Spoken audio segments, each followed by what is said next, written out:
Bonjour, Bon après-midi. Bonsoir. bienvenue dans le café édition de votre podcast préféré, les nouvelles éditions. On vous sert quoi aujourd'hui ? Aujourd'hui, on vous sert un épisode sur Malfos, le multimédia littéraire du spectateur à l'acteur. Pour cela, nous recevons dans notre café des nouvelles éditions Damien Maric. Sophie sera votre barista. À ses côtés, moi-même, Léa. Et moi, Angélique.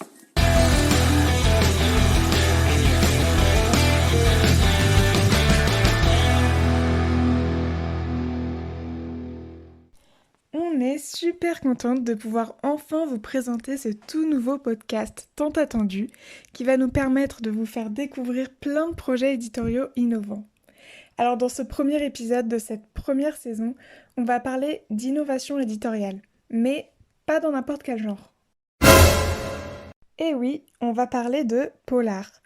Alors aujourd'hui, les nouvelles manières d'éditer, tout ce qui est innovation éditoriale en soi, ça va de pair avec les nouveaux médias. Mais du coup, nous on s'est demandé, est-ce qu'il n'y aurait pas un projet multi-support qui existe ? Parce que ça pourrait être hyper intéressant en fait. Donc on a cherché, et on a fait une trouvaille. Ça s'appelle Malfos. Écoutez juste et fermez les yeux. On est en 1949. Le village de Malfos est frappé par une série de meurtres sanglants, et c'est pas la première fois que cette commune isolée de presque 150 habitants connaît une actualité funeste. Une rumeur prétend même qu'elle serait la cible d'une malédiction qui sévit tous les 70 ans. 20 habitants sont suspectés de ces meurtres, et c'est à vous de dénouer les fils d'une intrigue complexe et de trouver lequel est le coupable. Malfos, c'est donc une enquête judiciaire dont vous êtes le héros. C'est un projet interactif. De grands noms y ont participé. Franck Tillier, Patrick Beau, Stéphane Bourgoin, rien que ça. Et nous, on l'a trouvé innovant.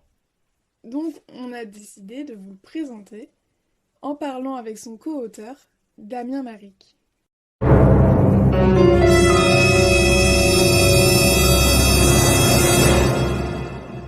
Alors, bonjour Damien. Est-ce que déjà vous pourriez commencer par nous présenter le projet Malfos, c'est-à-dire comment ça fonctionne ? Alors oui, Malfos, en fait, c'est un jeu multiplateforme, en fait, un petit peu transmédia. Je crois qu'il y a 10 ou 11 supports maintenant différents, peut-être même un peu plus, peut-être 12. Je ne les ai pas tous comptés au début, je les comptais, puis maintenant un peu moins. L'idée est simple, on est dans un petit village, et ce petit village a été sujet à beaucoup de séries de meurtres. Toutes les 2 siècles, 3 siècles, il se passe pas mal de choses. Et donc, du coup, le joueur, le lecteur, le spectateur va se plonger dans une des affaires et va essayer de la résoudre en ayant accès à plusieurs formats, qui peuvent être des formats audio, des formats littéraires, des formats interactifs comme une application mobile. Voilà, il va utiliser tous ces formats pour essayer de résoudre l'affaire. Et puis, il lui en restera encore d'autres, puisqu'il y a en tout, je crois, aujourd'hui, maintenant 5 affaires différentes. Donc, tous ces supports, au final, c'est vraiment ça qui fait la spécificité de Malfos.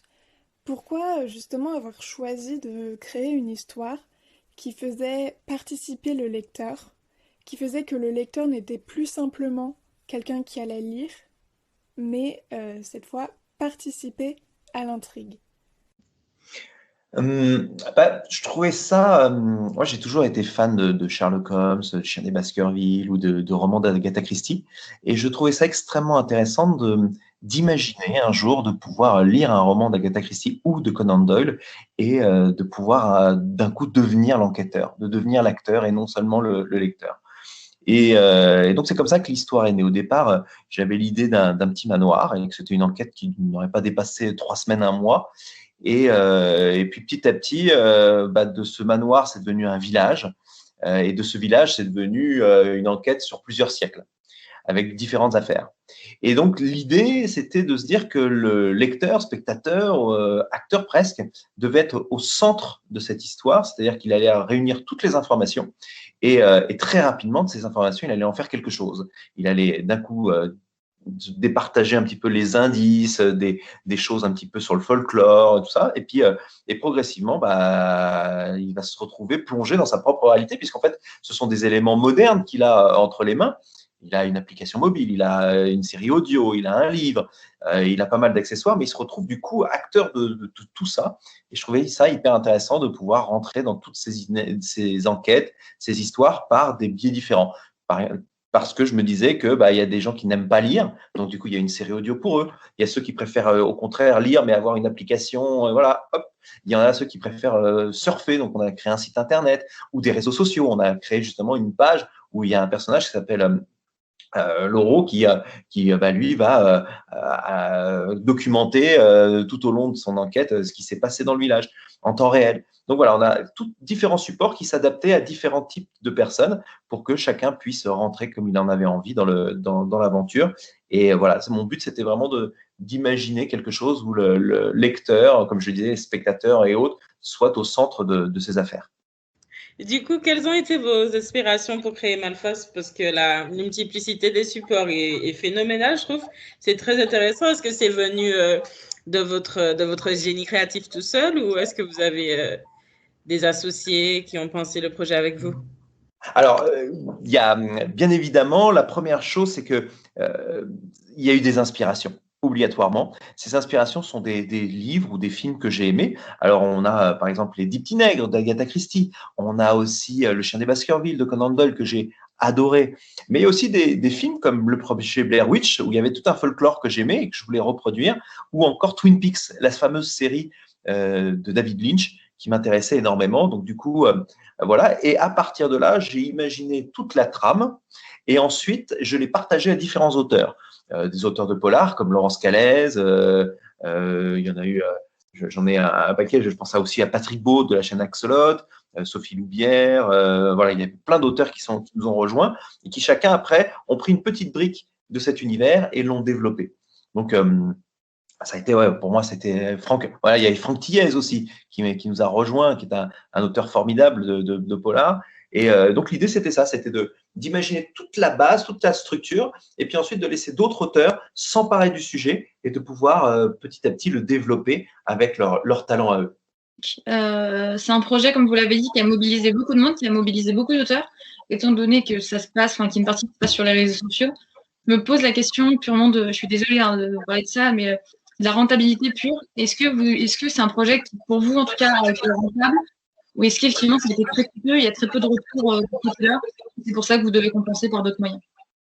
Non, c'est une bonne question. Au final, en fait, c'est ce qui fait sa rentabilité, elle naît du fait qu'il y a plusieurs supports et que chaque support est fait par un producteur ou un éditeur indépendant des autres supports. Donc, il n'est pas lié aux autres. En fait, si tout est mutualisé, si l'ensemble forme un grand tout, chacun produit son projet. Ce qui fait que au final, en termes de production, l'investissement il est moindre puisque chaque personne produit son format et va s'appuyer sur les autres producteurs ou éditeurs pour que la communication soit égale pour tout le monde. Donc au fond, quand on voit un projet pareil, on se dit oh là là, mon Dieu, ça doit coûter une fortune. Ça l'est, mais chacun produit son truc. C'est-à-dire que Brajlon va produire le livre, Don Panic Game va produire le jeu. Donc ce sont leurs métiers, c'est leur métier à chacun en fait. Donc d'une Audible à ses studios d'enregistrement et voilà. Donc chacun a son truc. Donc pour eux, ça ne change pas. S'il y avait eu un seul producteur derrière, oui, là, je pense que ça aurait été assez important. Et puis surtout que, voilà, il aurait dû faire 10 métiers différents parce que quand on produit peut-être une série télé, on ne sait pas forcément produire un livre ou on ne sait pas forcément produire un jeu. Là, ce qui était idéal, c'est que chacun faisait son cœur de métier et donc du coup, voilà, il connaissait son domaine.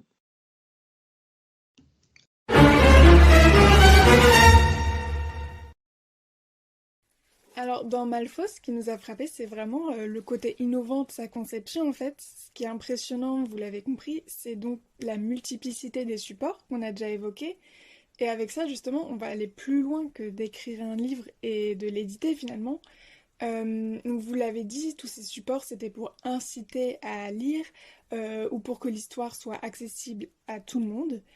Est-ce qu'il faut avoir tous les supports pour comprendre l'intrigue de Malfos? Ou un se suffit à lui-même? Ou bien est-ce qu'il y a des combos qui fonctionnent bien ensemble?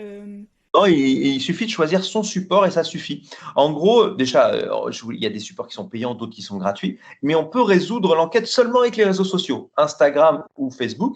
Il suffit tout à fait d'aller sur la page de Malfos 1948, et puis en fait, on a toute l'histoire de Thomas Leroux qui nous raconte ce qui s'est passé dans le village en 1948-1949. Donc rien que ça, on vit quelque chose.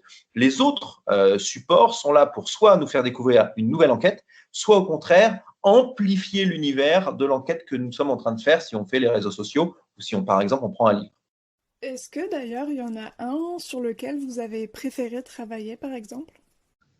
Alors je les aime tous les formats, mais disons qu'il y en a deux que j'ai particulièrement aimé travailler. Il y a la série audio sur Audible que j'ai beaucoup aimé parce que j'ai pu collaborer avec plus de 40 comédiens différents et ça c'était chouette. Ça a été vraiment un moment très agréable d'imaginer tout ça et de donner une voix à chacun des personnages de Malfos. Et le deuxième, je dirais que c'est le documentaire d'une heure qu'on a créé, où on est parti tourner en France, mais aussi en Angleterre. Voilà, où on est remonté aux origines presque du mal et de Malfos et de la sorcellerie. Ça, ouais, c'était vraiment très sympa à imaginer. C'est deux supports que j'ai beaucoup aimé mettre en avant. Mais tous ces supports, en fait, c'est quelque chose qui est vraiment typique au format de l'enquête. Et je pense pas que ça a été fait avec d'autres histoires, mais c'est quelque chose qui va vraiment se prêter au polar. En fait, puisque rien qu'en lisant un livre, vous avez cité Agatha Christie par exemple, que j'aime beaucoup aussi. C'est vrai que quand on lit un de ses livres ou n'importe quel polar, on a envie de résoudre, on a envie de comprendre avant que l'enquêteur nous informe du coupable. Donc c'est vrai qu'il y avait un réel enjeu à faire participer le lecteur dans une intrigue policière. Donc est-ce que vous pensez que inventer la même chose, c'est-à-dire une multiplicité de supports, ça pourrait voir le jour, on pourrait le faire avec une autre histoire et d'un autre genre littéraire?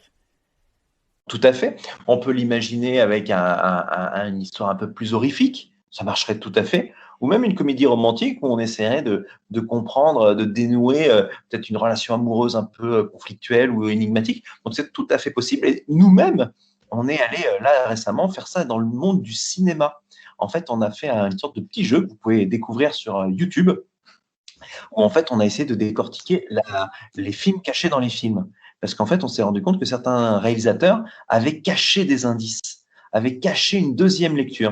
Et donc, si vous allez sur YouTube, vous tapez la théorie de Graham, Graham, et vous allez découvrir, voilà, il y a un nouveau projet qui est en fait pour moi une continuité un petit peu de Malfos, c'est de montrer un cinéma que l'on aime et de faire cette fois une enquête pour voir un petit peu ce qui est caché dans certains films, comme dans des films comme Star Wars ou encore Basic Instinct, Midsommar. Voilà, il y a plein d'autres films. Voilà. Et ça, c'est un projet qui, au fond, on utilise là l'audio et la vidéo pour montrer, pour mettre en avant. Et puis demain, ce sera peut-être un objet littéraire qui en découlera. Donc, je me suis jamais arrêté en fait. J'ai toujours aimé ça. On peut le faire dans plein de trucs différents. Et puis là, on l'a fait avec l'audio-vidéo. Vous pouvez la regarder sur YouTube. Mais d'ailleurs, en parlant de ça, est-ce qu'il y a des lecteurs qui, comment dire, ne se mettent pas trop dans l'histoire? Enfin, est-ce qu'ils arrivent à distinguer le réel de la fiction parce qu'ils y participent en soi à l'histoire finalement? C'est une bonne question puisqu'en 2018, quand ça avait commencé, en fait, pendant un an, donc ça commençait par un réseau social, c'était Facebook et Instagram, et donc les gens se disaient tiens, il y a un chroniqueur judiciaire qui nous raconte une histoire. Et beaucoup pensaient que cette histoire était vraie parce que j'avais fait appel à des historiens, des profilers, tout ça. Donc les gens se disaient c'est une véritable histoire. Donc c'était intéressant que les gens suivaient tous les jours ce qui se passait dans ce village.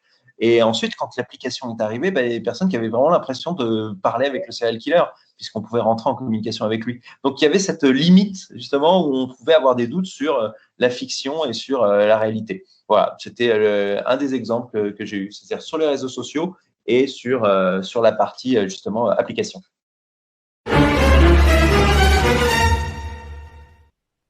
Rendez-vous la semaine prochaine pour la suite de l'épisode. Et oui, vous avez hâte. Merci de nous avoir écoutés. Retrouvez-nous sur Instagram pour qu'on continue à discuter en prenant nos cafés. Même jour, Même heure, même podcast.